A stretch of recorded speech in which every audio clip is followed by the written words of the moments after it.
Hej Ulrik, jeg hedder Elias Herbert. Og jeg hedder Pernille Holt, og vi vil fortælle jer lidt om, hvordan sætning 3 fungerer. Teorien er, at hvis grafen for en lineær funktion er y er lig med ax plus b, går punkterne gennem x1, y1 og x2, y2, kan handlingskoefficienten beregnes med formlen a er lig med y2 minus y1 delt med x2 minus x1.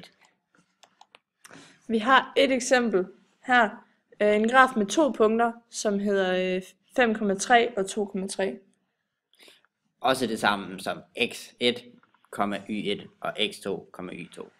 Den kan vi så plotte ind i vores formel, så det ender med at give a er lig med 5 minus 3 delt med 4 minus 2.